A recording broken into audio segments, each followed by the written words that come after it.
வணக்கம் மக்களே, வணக்கம். சற்று முன் கிடைத்திருக்கக்கூடிய ஒரு முக்கியமான தகவல் ஒன்றை பார்க்க போகிறோம். சற்று முன்பு அதிரடி கைது திமுகவின் கதையை முடித்த செந்தில் பாலாஜி. செந்தில் பாலாஜி அவர்கள் கைதாகி கிட்டத்தட்ட 200 நாட்களுக்கு மேலே கடந்திருக்காரு. அவரை வெளி கொண்டு வருவதற்கான எந்த விதமான நடவடிக்கையுமே திமுகவும் எடுக்கலை, முதல்வர் ஸ்டாலினும் எடுக்கலை. இந்த கோவத்தில் யார் யார் எவ்வளோ கருப்பு பணங்கள் ஒளிச்சு வச்சுருக்காங்க, எங்கெங்கே இருக்குது, எந்தெந்த இடத்துல இருக்குது, யார் யாரெல்லாம் என்ன மோசடிகள்லாம் செஞ்சுட்டு வந்துட்டுருக்காங்க. ஸோ அக்கு வேற ஆணி வேற பார்த்திங்கன்னா செந்தில் பாலாஜி வாக்குமூலம் அமலாக்கத்துறையிடம் ஒப்புக்கொண்டு விட்டார். ஸோ இதனால் அதிரடியாக அடுத்தடுத்து கைதாக போவதும் முக்கிய அமைச்சர்கள் யார் யார், இதில் சிக்க போகிறவர்கள் யார் யாருன்றதான் இந்த வீடியோவில் தெளிவாக நம்ம பார்க்க போகிறோம், துல்லியமாக பார்க்க போகிறோம். திமுகவோட கதையை முடிக்க போகிற செந்தில் பாலாஜி அப்படிங்கிறத சொல்லலாம். இதை பார்ப்பதற்கு முன்பு நமது சேனலுக்கு நீங்கள் புதிய பார்வையாளராக இருப்பதற்கு வாய்ப்புகள் அதிகமாகவே இருக்கிறது. முடிஞ்ச அளவுக்கு எல்லாரும் மறக்காமல் நமது அரசியல் நியூஸ் சேனலை சப்ஸ்கிரைப் பண்ணிக்கொள்ளுங்க.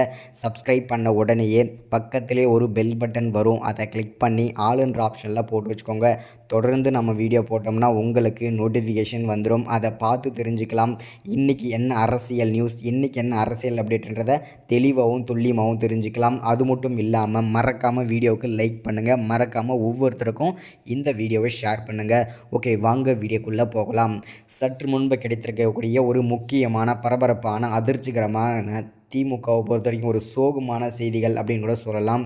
ஏன் அப்படின்னு பார்த்தீங்கன்னாக்க, கடந்த ஒரு 2-3 மாதங்களாகவே திமுகவில் உள்ள பல்வேறு துறை அமைச்சர்கள் பார்த்திங்கன்னா பல்வேறு விதமான சர்ச்சைகளை சிக்கி கொண்டு வந்துட்டுருக்காங்க. ஸோ யார் யாரெல்லாம் அப்படின்னு பார்த்தீங்கன்னா, ஃபஸ்ட் செந்தில் பாலாஜி போனார். ஸோ அடுத்ததாக பார்த்திங்கன்னா ஜெகத் ரட்சகன், ஏவா வேலு, முன்னாள் அமைச்சரான பொன்முடி. ஸோ இதில் பார்த்திங்கன்னா மெயின் புள்ளின்னு பார்த்தீங்கன்னா செந்தில் பாலாஜி அவர்கள் தான் முதல்ல கைதாகினார். கைதாகி கிட்டத்தட்ட 200 நாட்களுக்கு மேலே கடந்திருக்காரு. ஜெயிலே புழல் சிறையே அடைக்கப்பட்டு வந்துட்டுருக்காரு.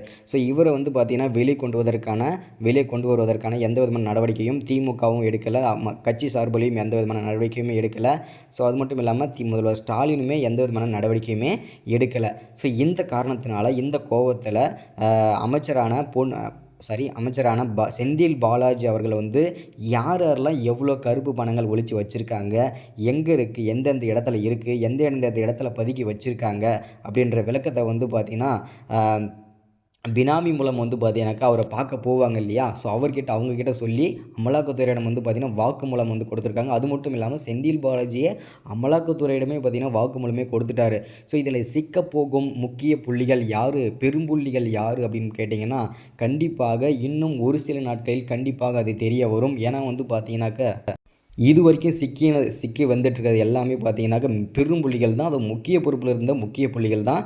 ஸோ அந்த லிஸ்ட் கிடச்சோடனே கண்டிப்பாக அப்டேட் பண்ணுறேன். சப்ஸ்கிரைப் பண்ணுங்கள், லைக் பண்ணுங்கள்.